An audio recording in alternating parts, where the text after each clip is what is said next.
Кулжа қаласын айлануға шықтық. Бұл жер Китайдың Синьцзян провинциясында жайласқан Или дариясының бойында. Бұл жақта ұйғырлар, қазақтар көп, және китайлар, думган, басқа да милләттер бар. Әзір Кулжаның әр жерлерін барып көрсетеміз.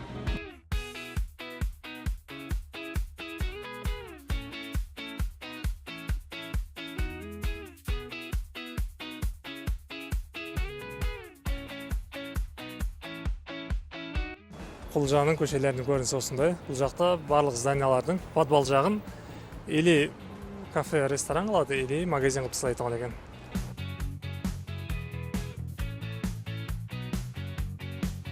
Көшелерде әр жерде андай китайлардың иісі болады. Китайский кухнядан шығатын иістер андай ащы. Содан біле бересің китайлар екен. Нормальный ауқат жеймін десеңіз, қазақ, ұйғыр, думганларға барасыз. Біздерге тура келетін ауқатлар. Ұйғырдың нанлары, сумсалары сататын жер, әртүрлі нанлар.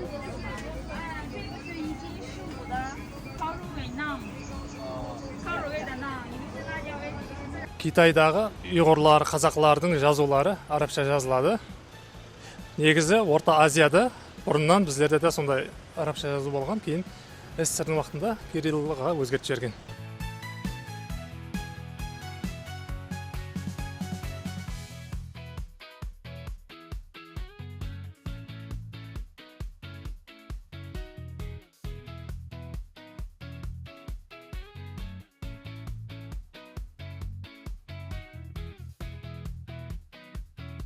Или дариясының бойына келдік.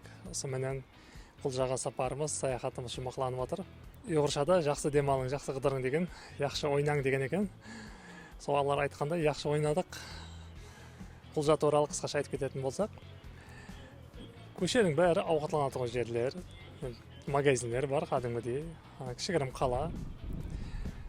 Адамлары жақсы, бірақ қаласы ашқан айтқанда онша ұнамады. Бұл жақта ауқатланатын жерлердің бәрінде лагман бар екен. Біздерде оборудованиемыздан Нөкістеді 3-4 адам алып ашып еді, сол лагман қана. Нөкістің халқы еле онша үйренбей жатыр.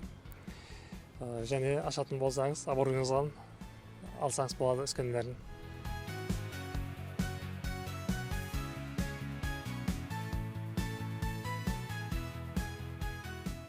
Шет жерлерде табиғат сұлу дейді, бірақ ұзақлау екен, 180 км, оған баруға уақытымыз жетпейді. Сонымен сапарымыз жұмақланып отыр. Ертең иншаллах Урумчиға жол аламыз. Оны кейінгі видеоларда көрсетіп барамыз.